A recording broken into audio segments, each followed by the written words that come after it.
जब आप अपनी कंपनी के लिए सब कुछ दांव पर लगा देते हैं तो आप उम्मीद करते हैं कि बदले में आपको कोई अच्छा रिवॉर्ड मिलेगा, लेकिन इस बेचारे को बदले में सिर्फ बीमारी मिली। खुशकिस्मती से इजाकी वर्ल्ड में लोगों को हमेशा एक सेकंड चांस मिलता है। यह कहानी उसी एक नई दुनिया में फॉलो करती है जहां डंजन और मैजिकल क्रिएचर हैं। बस एक प्रॉब्लम है, वो सबसे लोएस्ट लेवल पर है, पर एक ओवर पावर स्किल के साथ ये प्रॉब्लम पल भर में सॉल्व हो जाती है। एनिमे की शुरुआत एक गिरने की आवाज से होती है। एक लड़का अभी अभी जगा है। यहाँ एक लड़की कमेंट करती है कि वो एक इंसान है जो अभी अभी ड्रॉप हुआ है। लड़की को लगता है कि वो कोई मीट ड्रॉप है और वो उसे काटने का फैसला करती है, लेकिन लड़का डर जाता है और चिल्ला पड़ता है, जिससे लड़की भी डर जाती है। तब उसे एहसास होता है कि ये सच में एक इंसान है। वो हैरान है कि स्लाइम ने बीन स्प्राउट की जगह एक इंसान क्यों ड्रॉप किया। लड़के को कुछ समझ नहीं आ रहा कि वो क्या बोल रही है, तो वो उसे एक डेमो दिखाती है। एक ब्लू स्लाइम यहाँ वहाँ कूदने लगता है और लड़की एक बड़े हैमर के साथ उसका पीछा करती है, लेकिन स्लाइम उस पर पहली बार कर देता है, जिससे उसकी आधी से ज्यादा एचपी खत्म हो जाती है। फिर भी वो अगला बार सही जगह करती है और स्लाइम गायब हो जाता है। बदले में कुछ बीन स्प्राउट छोड़ जाता है। लड़का पूछता है कि ऐसा क्यों होता है। लड़की कहती है कि सबको पता है लेवल 1 पर स्लाइम से बीन स्प्राउट ड्रॉप करती हैं। उसने ऐसा पहले कभी नहीं सुना था। अब उसे रियलाइज होता है कि उसे नहीं पता वो कहाँ है और क्या हो रहा है।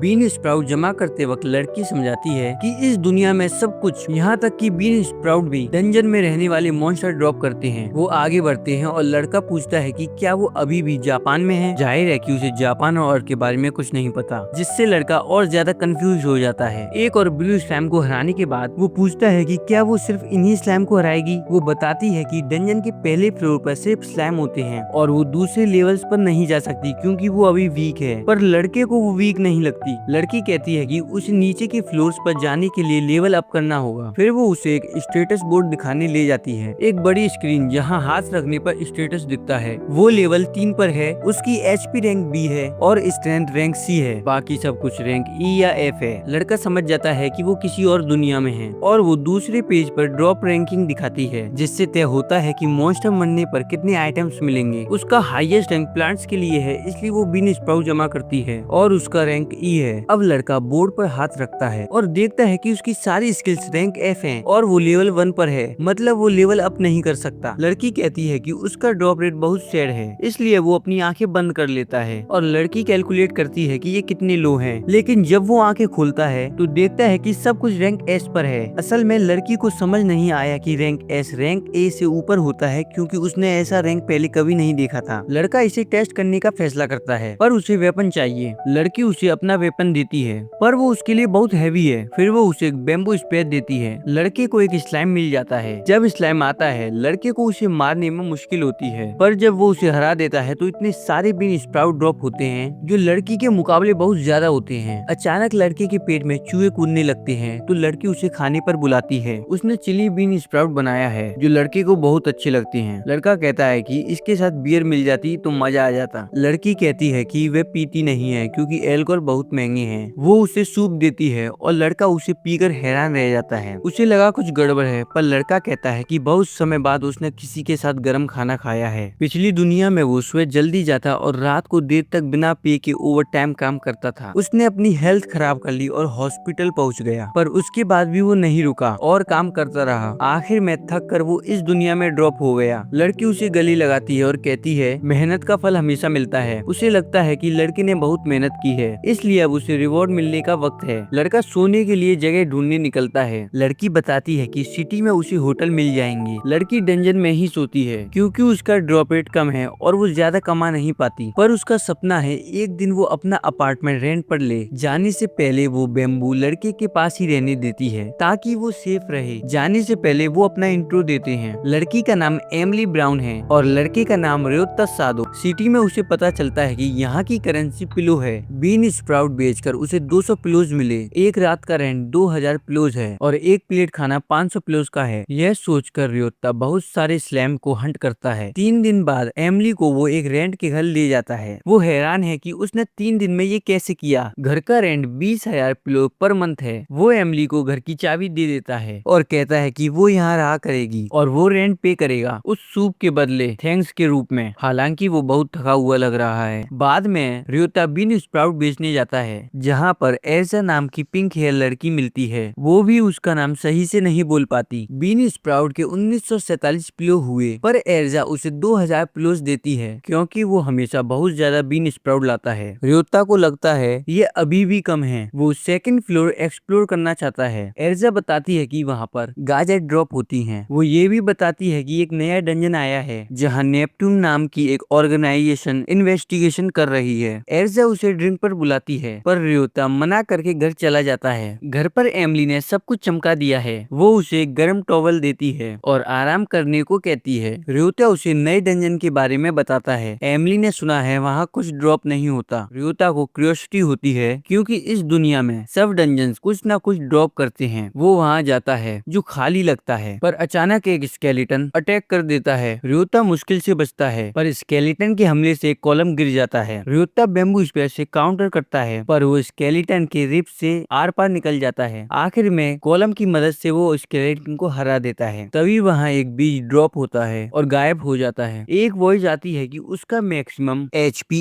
1 पॉइंट बढ़ गया है। जब वो और एमली स्टेटस चेक करते हैं तो रियोता का एचपी रैंक सी हो जाता है, मतलब बीज का असर सच था। वो दोनों टेस्ट करते हैं और पता चलता है कि जब एमली स्केलेटन को मारती है तो कुछ ड्रॉप नहीं होता और जब रियोता मारता है तो एमली उस बीज को नहीं उठा सकती। इसका मतलब यह एक ऐसा डंजन है जो सिर्फ स्टेटस बढ़ाने के लिए है। कुछ दिन बाद उसका एचपी रैंक एस हो जाता है। घर पर खाना खाते समय एमली उसे वार्न करती है कि वो ज्यादा लोड ना ले और जल्दी ही घर आए। अब वो स्लाइम डंजन के सेकंड फ्लोर पर जाता है। वहाँ पर ग्रीन स्लाइम है जो रेड हेड पहनते हैं। रियोता पर वो अटैक करता है पर उसकी एचपी बिल्कुल कम नहीं होती। रियोता उसे मार देता है और वो एक बड़ी कैरेट ड्रॉप करता है। तभी वहाँ 3 एडवेंचर आते हैं जो उसका मजाक उड़ाते हैं क्योंकि रियोता का लेवल 1 पर है। वो उसे पहले फ्लोर पर जाने को कहते हैं ताकि वो मारा ना जाए। फिर एक रेबिट हेयर वाली लड़की आती है। वो पूछती है क्या वो लेवल 1 पर है और उससे कहती है कि उसे लो लेवल लोग पसंद नहीं है और उसके माथे पर थप्पड़ मार देती है। घर पर एमली कैरेट देखकर हैरान है। रियोता ने कैरेट 8 प्लोज में बेची। तभी दरवाजे पर कोई आ जाता है और ये वही क्रेजी बनी गर्ल है। वो उसे फिर से मारते हुए कहती है कि उसे लो लेवल लोग पसंद नहीं है, पर अचानक वो अपनी पर्सनैलिटी बदल लेती है और कहती है वो उससे प्यार करती है। रियोता सोचता है कि क्या इस दुनिया में बनी गर्ल्स ऐसी ही होती हैं। जिसके बाद फिर कुछ अजीब सेंस करते हुए उसने एक दूसरे एडवेंचर को पकड़ा और वही मूव किया एक कराटे स्ट्राइक की तरह, जिसने उस आदमी को तुरंत गिरा दिया। इसके बाद बनी गर्ल ने समझाया कि उसने रियोता के साथ भी यही किया था, लेकिन अपने लो लेवल के बावजूद वो जिंदा बच गया। रियोता ने सोचा कि शायद यह उसकी रैंक एसएचपी की वजह से है। बात को ज्यादा ना खींचते हुए उसने बनी गर्ल से पूछा कि वो यहाँ क्या कर रही है। तभी उसने अपने कपड़ों में से एक कैरेट निकाली और कहा कि ये उसे डंजन में मिली थी। रियोता को याद आया कि जब वो कैरेट ले जा रहा था तो एक नीचे गिर गई थी और वो इस बनी गर्ल ने उठा ली थी। उसने कहा कि उसे ऐसी ही अमेजिंग कैरेट चाहिए और जब उसने उनके घर पर कैरेट्स का ढेर देखा तो वो खुश हो गई। एमली ने उसे अपने साथ खाने पर बुला लिया। एमली ने कैरेट्स को छीलकर पतली स्ट्रिप में काटा और उन्हें कुक किया और कैरेट सोबा बनाया। साथ में बीन स्प्राउट और कैरेट का सूप भी बनाया। खाते वक्त रियोता ने फिर पूछा कि क्या उसके कान असली हैं? बनी गर्ल ने जवाब देने के बजाय बस खाने की तारीफ की और एमली को गॉडेस कहा। रियोता भी मान गया कि उसका खाना डिवाइन है। खाने के बाद बनी गर्ल ने उन्हें थैंक्स कहा और जाने लगी। जिसके बाद एमली बोलती है रियोता के आने से पहले वो हमेशा अकेले खाती थी और बोलती है उनके साथ खाना खाकर उसे बहुत खुशी मिली। यह सुनकर रियोता को अपनी पिछली दुनिया याद आई जहाँ वो भी हमेशा अकेले ही खाता था। एमली ने सजेस्ट किया कि अब से वो हमेशा साथ ही खाएंगे। अगले दिन रियोता नए डंजन के सेकंड फ्लोर पर गया। वो सोच रहा था कि इस दुनिया में उसे एक सुकून भरी जिंदगी मिल गई है और उसे इसे प्रोटेक्ट करने के लिए स्ट्रॉन्ग बनना होगा। तभी एक ज़ॉम्बी ने उस पर अटैक किया। रियोता ने बैम्बू स्पेयर यूज किया पर वो टूट गया। ज़ॉम्बी ने उसे पंच मारा पर रैंक एसएचपी की वजह से उसे दर्द नहीं हुआ क्योंकि उसके पास कोई वेपन नहीं था। उसने अपने हाथ पैरों का यूज किया और आखिरी किक से ज़ॉम्बी को ढेर कर दिया। एक और बीज ड्रॉप हुआ। इस बार बीज ने उसकी स्ट्रेंथ 1 पॉइंट बढ़ा दी। तभी रियोता ने देखा कि बनी गर्ल कोने में खड़ी है। उसने पूछा कि वो ड्रॉप क्या था। रियोता सोच में पड़ गया क्योंकि सबको लगता था इस डंजन में कुछ ड्रॉप नहीं होता, सिर्फ उसकी रैंक एस ड्रॉप रेट की वजह से उसे ये मिल रहा था। उसने सच बताना सही नहीं समझा पर बनी गर्ल को तो बस कैरेट्स में इंटरेस्ट था। उसने उसे एक अजीब ऑफर दिया, मर जाओ या गाजर दो। रियोता ने प्रॉमिस किया कि वो टेरेलू जाकर उसके लिए कैरेट्स ले आएगा। उसने उसे